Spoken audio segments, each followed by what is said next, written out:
مولانا حالی نے اہل عرب کہ آپسی دشمنی لڑائی اور جھگڑے کا نقشہ کھینچا ہے. چلن ان کے جتنے تھے سب وحشیانہ، چلن ان کے جتنے تھے سب وحشیانہ، ہر ایک لوٹے اور مار میں تھا یگانہ. فساد.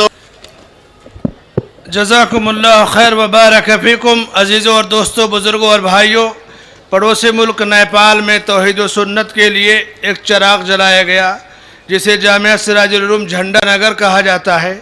وہاں پر اس وقت جو سورج اپنی روشنی بکھیر رہا ہے وہ سراپا خورشید ہے. استاد الاساتذہ مولانا خورشید سرفی صاحب سے درخواست ہے کہ تشریف لائیں اور اپنے خطاب سے نوازیں. السلام علیکم ورحمۃ اللہ وبرکاتہ.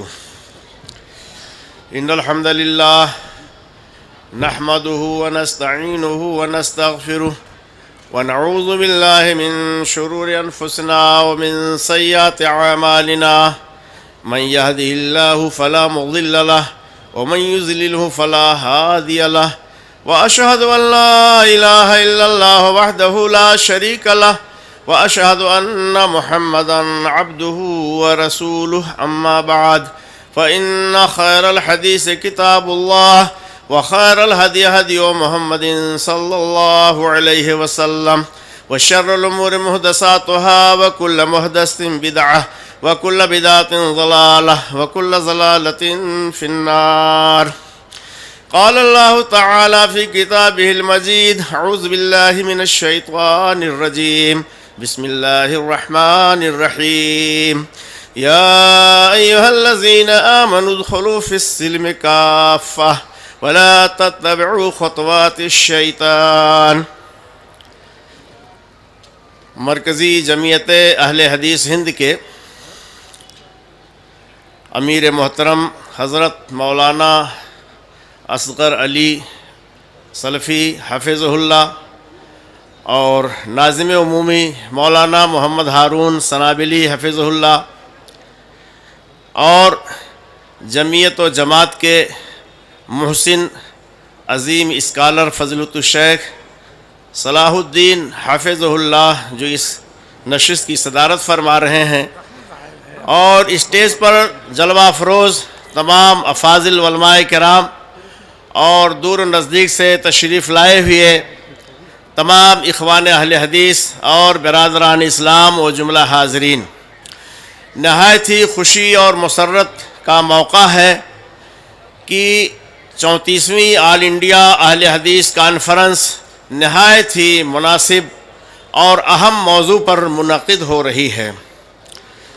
میں مبارکباد دینا چاہتا ہوں جمعیت اور جماعت کے تمام ذمہ داران کو، اور یہ بات عرض کر دینا چاہتا ہوں کہ جمعیت اور جماعت سے لگاؤ اور جمعیت کے اندر جو ایک خوشگوار ماحول پیدا ہوا ہے اس سے خوشی کی لہر پورے ملک میں پھیلی ہوئی ہے.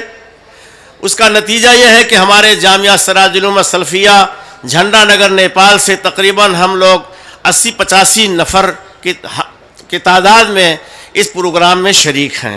اللہ سبحانہ و تعالی ہم سب کی شرکت کو قبول فرمائے اور اس کانفرنس کو کامیاب اور بامقصد بنائے. محترم حضرات، اسلام یہ سراپا امن کا مذہب ہے.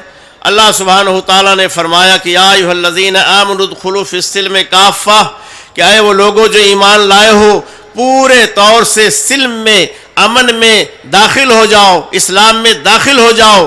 اسلام پورے طور سے از اول تا آخر یہ سلامتی کا مذہب ہے اور ہر طرح سے امن کی یہ دعوت دیتا ہے. جہاں کہیں بھی آپ دیکھیں گے ہر جگہ امن ہی امن کی دعوت ہے اور ہر طرح سلامتی کی تعلیم پائی جا رہی ہے. چنانچہ دیکھیے خانہ کعبہ کی تعمیر ہوئی تو حضرت ابراہیم علیہ السلام نے خانہ کعبہ کی تعمیر کرتے ہوئے اللہ سبحانہ تعالیٰ سے دعا کیا تھا کہ رب اجعل ھذا بلدا آمنا وارزق اہلہ من الثمرات، کہ اے میرے رب تو اس کو امن و سلامتی کا گہوارہ بنا دے اور یہاں کے باشندوں کو تو پھل کا رزق عطا فرما. تو بیت اللہ شریف جو مسلمانوں کا مرکز ہے، قبلہ ہے، کعبہ ہے وہاں پر سب سے پہلے جب اس گھر کی تعمیر ہو رہی تھی تو حضرت ابراہیم علیہ السلام نے دعا کیا کہ اس کو امن کا مرکز بنا دے. اسلام کی کرنیں، اسلام کی شعائیں وہی سے پھوٹی ہیں، وہی سے اسلام چلا ہے، وہی سے پھیلا ہے. تو ہر طرح سے اسلام یہ امن کا ضامن ہے. ہمارے رسول جناب محمد رسول اللہ صلی اللہ علیہ وسلم کی شان میں قرآن کریم میں فرمایا گیا فَبِمَا رَحْمَةٍ مِّنَ اللَّهِ لِنْتَ لَهُمْ وَلَوْ كُنْتَ فَظًّا غَلِيظَ الْقَلْبِ لَانفَضُّوا مِنْ حَوْلِكَ فَاعْفُ عَنْهُمْ وَاسْتَغْفِرْ لَهُمْ وَشَاوِرْهُمْ فِي الْأَمْرِ فَإِذَا عَزَمْتَ فَتَوَكَّلْ عَلَى اللَّهِ. اللہ سبحانہ و تعالیٰ کے رحمت کی بدولت آپ ان بدوؤں کے لیے، عرب والوں کے لیے نرم دل واقع ہوئے ہیں. فَبِمَا رَحْمَةٍ مِّنَ اللَّهِ لِنْتَ لَهُمْ، ان کے لیے نرم ہے. وَلَوْ كُنْتَ فَظًّا غَلِيظَ الْقَلْبِ، اگر آپ سخت دل ہوتے، درست خو ہوتے تو آپ سے چھٹ جاتے، کٹ جاتے، دور ہٹ جاتے. تو ہمارے رسول صلی اللہ علیہ وسلم کے مزاج میں، آپ کے طبیعت میں نرمی پائی گئی تھی. اس لیے آپ نے سارے قبائل کو ملا دیا، اور عرب کے جو منتشر لوگ تھے آپس میں ان کے اندر عداوتیں تھیں، آپ نے اپنے اسی مزاج کی وجہ سے، طبیعت کی وجہ سے، تعلیم کی وجہ سے سب کو ملا دیا تھا. مولانا حالی نے اہل عرب کہ آپسی دشمنی، لڑائی اور جھگڑے کا نقشہ کھینچا ہے. چلن ان کے جتنے تھے سب وحشیانہ، چلن ان کے جتنے تھے سب وحشیانہ، ہر ایک لوٹ اور مار میں تھا یگانہ. فسادوں میں کٹتا تھا ان کا زمانہ، نہ تھا کوئی قانون کا تازیانہ. وہ تھے قتل و غارت میں چالاک ایسے، درندے ہو جنگل میں بے باک جیسے. تو یہ حالت تھی، لیکن ہمارے رسول صلی اللہ علیہ وسلم نے امن قائم کیا، سارے لوگوں کو ایک ملا دیا. اور حالت ان کی کیا ہو گئی کہ مولانا حالی ہی کے لفظوں میں قبائل کو شیر و شکر کرنے والا سب کو ملا کر شیر و شکر کر دیا. تو حاضرین کرام، میں عرض یہ کرنا چاہتا ہوں کہ امن کی سب کو ضرورت ہے. نہ صرف یہ کہ ہم لوگوں کو، دنیا میں بسنے والی تمام قوموں کو امن کی ضرورت ہے، حیوانوں کو امن کی ضرورت ہے، جانوروں کو امن کی ضرورت ہے، جنگلوں کو، درختوں کو، پورے ماحول کو، سارے لوگوں کو امن کی ضرورت ہے. اگر امن قائم ہے دنیا کے اندر تو آپ دین کا کام بھی بآسانی اور اطمینان و سکون کے ساتھ کر سکیں گے، اور اگر بدامنی ہے تو دین کا کام بھی نہیں ہو پائے گا. وقت بے حد مختصر، میں عرض کروں کہ حج جو اسلام کا ایک اہم فریضہ ہے، جب معاملہ یہاں تک تھا کہ عرب کے بدو حاجیوں پر حملہ کرتے تھے اور جانیں لے لیتے تھے، ان کا پیسہ مال چھین لیتے تھے، تو بدامنی ہی کا ماحول تھا کہ لوگ جاتے ہوئے وہاں ڈرتے تھے. علامہ اقبال نے کہا قافلہ لوٹا گیا صحرا میں اور منزل ہے دور. ایک ڈکیتی کا واقعہ پیش آیا تھا جس میں ایک نوجوان کا قتل ہو گیا، وہ حاجی تھا. تو اسی کا ذکر کرتے ہوئے کہہ رہے ہیں قافلہ لوٹا گیا صحرا میں اور منزل ہے دور، اس بیاباں یعنی بحر خشک کا ساحل ہے دور. خوف کہتا ہے کہ یثرب کی طرف تنہا نہ چل، شوق کہتا ہے کہ تو مسلم ہے بے باکا نہ چل. بے زیار سوئے بیت اللہ پھر جاؤں گا کیا عاشقوں کو روز محشر منہ نہ دکھلاؤں گا کیا. لیکن جب سعودی حکومت قائم ہوئی، آل سعود کو اللہ سبحانہ تعالیٰ نے توفیق دیا، تو انہوں نے پورے ملک میں امن و امان قائم کر دیا. اب پوری رات فراٹے سے گاڑیاں چل رہی ہیں، لوگ آ رہے ہیں، جا رہے ہیں، کسی کو کوئی خطرہ نہیں، کسی کی کوئی ڈر نہیں ہوتا ہے، لوگ چلے جا رہے ہیں، عبادتیں کر رہے ہیں. اسی طرح سے مالی معاملہ، اقتصادی معاملہ کو دیکھ لیجئے، اگر امن قائم ہے تو اقتصادی خوشحالی آتی ہے، اگر امن نہیں قائم ہے تو بدحالی ہے. لوگ امن ہی کی وجہ سے اپنے گھر بار کو چھوڑ کر کے ادھر ادھر چلے جاتے ہیں، کام کرتے ہیں، زراعت کا کام، تجارت کا کام، دیگر کسب کا کام کرتے رہتے ہیں. تو امن ہے تو یہ سب کچھ ہو رہا ہے، اور اگر نہیں ہے تو بدامنی کی صورت میں لوگ اپنے گھروں میں دبکے ہوئے بیٹھے رہتے ہیں، ڈرے رہتے ہیں۔ ہمارے رسول جناب محمد رسول اللہ صلی اللہ علیہ وسلم نے ہر طرح سے امن قائم کرنے کی کوشش فرمائی اور ہر طرح سے آپ نے تعلیم دی ہے۔ چنانچہ بخاری شریف کی روایت ہے، آپ نے فرمایا واللہ لا یؤمن، واللہ لا یؤمن، واللہ لا یؤمن، خدا کی قسم وہ صحیح معنوں میں مسلمان نہیں، صحیح معنوں میں مومن نہیں، صحیح معنوں مومن نہیں۔ پوچھا گیا اللہ کے رسول صلی اللہ علیہ وسلم کون ہے؟ آپ نے فرمایا الذی لا یامن جارہ بوائقہ، کہ جس کا پڑوسی اس کی شرارتوں سے محفوظ نہ ہو۔ اگر پڑوسی ہی شریر ہو جائے اور اس کی وجہ سے کوئی آدمی اپنی جان اور مال کو خطرے میں سمجھے تو پھر وہ نہ کما سکتا ہے نہ خوشگوار زندگی گزار سکتا ہے۔ تو اس طرح سے ہر طرح سے اسلام نے پڑوسیوں کے حقوق بیان کیا، ذمیوں کے حقوق کو بیان کیا ہے، معاہد کے حقوق کو بیان کیا ہے، اور ظلم سے زیادتی سے ہر طرح سے منع کیا ہے تاکہ سارے کے سارے لوگ امن و شانتی کے ساتھ زندگی گزاریں۔ میرے بھائیوں، میں سیرت کا ایک مختصر سا واقعہ آپ کو بیان سنانا چاہتا ہوں، کیونکہ مختصر بہت وقت بہت مختصر ہے اور ابھی ناظم صاحب کھڑے ہو جائیں گے۔ تو عرض یہ کرنا چاہتا ہوں کہ رسول اکرم صلی اللہ علیہ وسلم کی سیرت کا ایک حصہ یہ ہے کہ آپ کے اوپر جادو کر دیا گیا تھا، آپ کے اوپر جادو کر دیا گیا۔ بخاری شریف کی روایت ہے، حضرت عائشہ صدیقہ رضی اللہ تعالی عنہ بیان کرتی ہیں کہ آپ کی کیفیت کچھ ایسی ہو گئی تھی کہ کوئی کام جسے آپ نے نہیں کیا ہے تو لگتا تھا کہ آپ نے کیا ہے، کچھ عجیب سی کیفیت رہتی تھی۔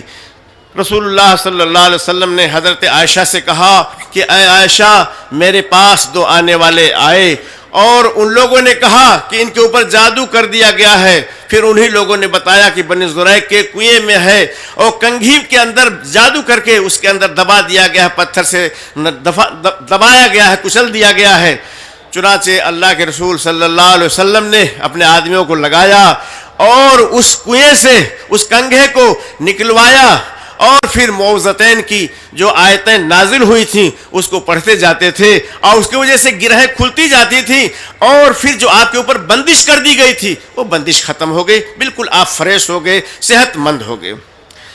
جب اس واقعے کو اللہ کے رسول صلی اللہ علیہ وسلم نے بیان فرمایا تو حضرت عائشہ صدیقہ آپ کی چہیتی بیوی کہتی ہیں کہ آپ نے کیوں نہیں اس موضوع کو کھولا، اس کو ابھارا کیوں نہیں کہ فلاں فلاں لوگوں نے آپ کے اوپر کیا ہے۔